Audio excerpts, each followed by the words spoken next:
retrouve aujourd'hui pour une nouvelle vidéo. J'ai décidé de vous présenter un roman auto-édité. Il y aura aussi bientôt une petite vidéo sur le sujet et vous pouvez déjà retrouver mon ancienne vidéo sur l'auto-édition.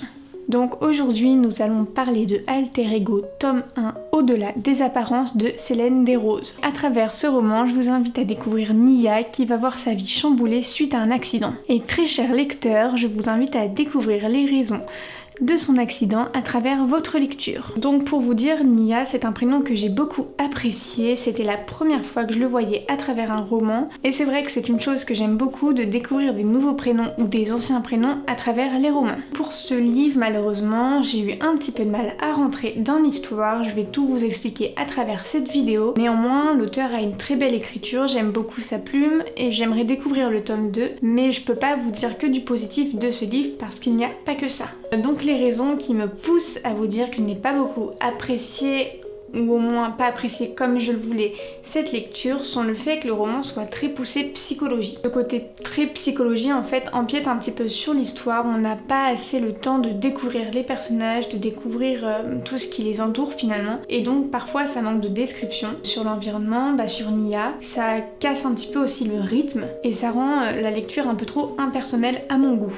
J'ai beaucoup apprécié découvrir la culture amérindienne à travers ce roman.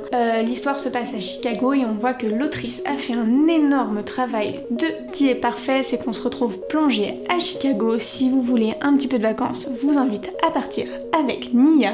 Donc le personnage principal lui est à fleur de peau, ce qui nous emporte dans un vrai tourbillon d'émotions. Ce qui est assez intéressant, c'est qu'on peut s'identifier au personnage de Nia à travers la lecture. On peut découvrir son côté donc psychologique, gagner en maturité grâce à cela.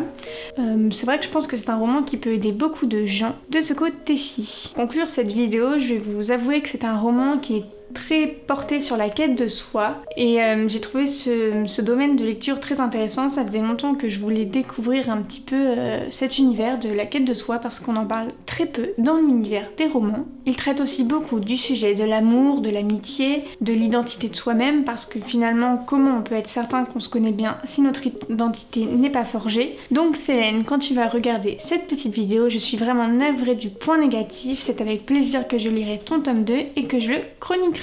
Bon, je vous mets toutes les informations sur le roman dans ma bio, sur l'autrice aussi parce que elle mérite d'être découverte pour sa plume qui est juste extraordinaire. N'hésitez pas à me dire si vous l'avez lu aussi pour qu'on en discute ensemble. Je vous dis à dimanche pour une nouvelle vidéo. Je vous fais 1000 bisous et abonnez-vous.